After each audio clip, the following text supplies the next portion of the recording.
with quality literacy optimization in high-dimensional measure spaces.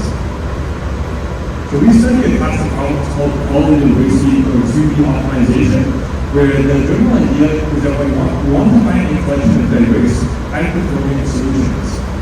So to put this more formally, we can consider a solution data, and the solution data has an objective M of data, which we seek to maximize, as well as measures M of data, and these are one or more values over which we seek diversity. So one example of this could be if we have a photo of Tom Cruise as our objective, while our measures are age and hairline of Tom Cruise in the photo. So if we run a 2D algorithm of this problem with this objective and measures, we'll end up with something like this, where we have a collection of Tom Cruise photos, and so all of these images, they satisfy the objective by looking like Tom Cruise, but they are diverse in terms of their age and their hairline. So you can see going along the x-axis, you get from younger to older, and going along the y-axis, you get from shorter to longer hair. And so this collection is something that's called an archive. And there are many ways to visualize an archive. Here's another way that you can look at it, where this is essentially a heat map, where again you have 2D measures, so M1 and M2 of data along the axes, while each cell of the heat map is colored according to its objective value. So basically, if it's a brighter color, that means we have higher objective value.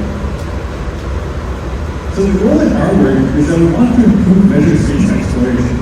So earlier I showed that archive, and you can see that it wasn't filled up all the way. But in general, we want to, in this work, we want to see if we can fill that archive as much as possible.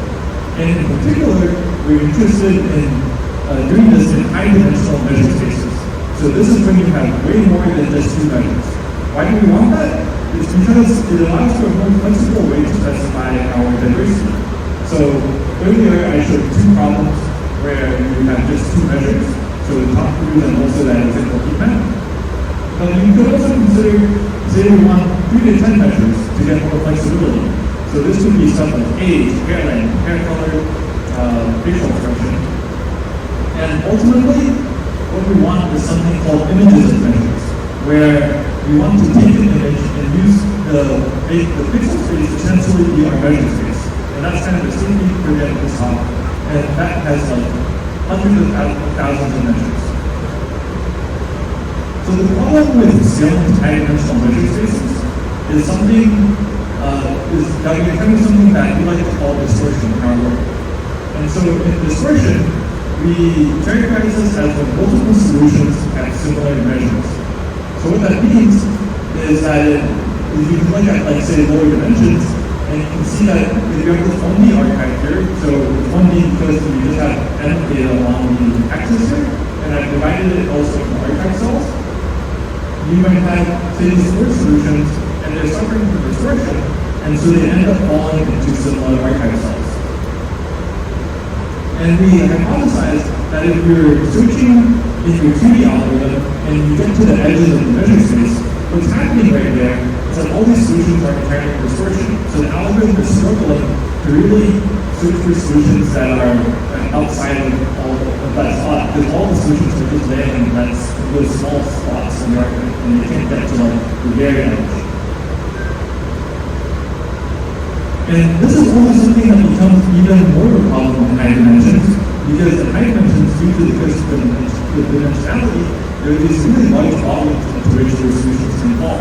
So you might have this 3-dimensional archive here, and all the solutions end up falling into about the same volume. Cool. So to see one place where distortion really affects a 2D algorithm, we can look at how one of the current 2D algorithms work. So that algorithm is called CMA, and prior to our work, it was the state of the art in 2D, in black box 2D. And so in this work, you can see like there's an archive, and what CMA does is it builds something called a discount function, SFA. And this discount function essentially uses, it's essentially a histogram where the axes are the measures M1 and M2 of data, and then in each cell of this histogram is storing the discount value. And this discount value is used to guide the search. For how exactly it guides the search, we can go to this sort of simple diagram. So here we've drawn it as a 1D situation where you have just this kind of data, and then I've shown this kind of function that's an A as a histogram here. So what CMA does is we'll take solutions, so we'll find some solutions in data 1 and data 2, and they'll be evaluated, so we'll get the objective path. And then with this objective path, we can compare it to the discount function to compute something called the archive improvement. And the archive improvement is the difference between the objective path and the discount function as an A. And so here are the values that indicated with delta 1 and delta 2. Now normally, CMA would want to find the solutions that have greater archive improvement for them. And when you have a solution that has more archive improvement, what you can do is you can say, okay, I want to prioritize that solution, and if I prioritize that solution, then I'll be more likely to find solutions that will continue to improve the archive. But what happens in this case is because the solutions they suffer from distortion, and so they have similar measures, and so they fall into the same cell 2. And as a result, they assign the same discount value, and that means the archive improvement values are the same. And as such, the CMA algorithm can't tell them apart. And basically, that solves the search, and that prevents us from filling the archive as much as possible. So in our work, what we propose is to use something called a smooth system. So here, all we do is we take the discount function from earlier, and we make it be the smooth curve over the measure space. And so now, if we have two solutions, data 1 and data 2, and they're close in terms of the measure values, but because of the smooth discount, the archive improved values differ again. So now we can see that delta 2 is greater than delta 1, which means that we should find solutions in the direction of data 2 in order to continue our search. And so this smooth discount forms the backbone of our algorithm, which we call discount model search, or DMS. And so with DMS, the key insight is overall to enhance measure space exploration with a smooth discount model. And it proceeds as follows, where first we have a Gaussian distribution in which we sample our solutions, and then so we'll sample the solutions, and after that we evaluate them and insert them into the archive.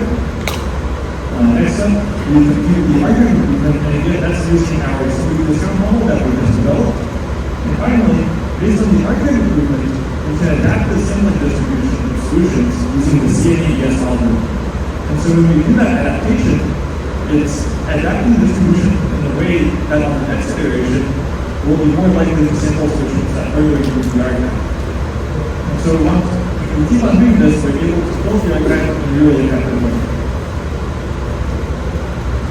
We ran a couple of experiments to validate the effectiveness of DMS. So these experimental results compute a metric called the 2D score. And all this does is it takes the archive of solutions that we found and it sums up all their objective values. So a higher 2D score is generally a holistic metric of being a better algorithm. So the blue line here is DNS. You can see that in all the domains, it performs really well.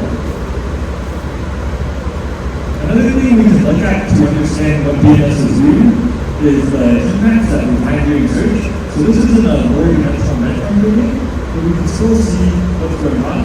So I'll start with CMA as a baseline of how these algorithms operate. And you can see CMA is filling up the archive, and the heat map that finds is on the left, while the discount model that it's building is on the right. And I mentioned CMA has a histogram discount function, and so this ends up being a very blocky thing on the right. And you can see that at edges, CMA is really stalling in terms of its exploration. And so in contrast, you can look at discount model search, where you can see that it's going all the way to the edges of the measure space, or of the archive. And you can also see that the discount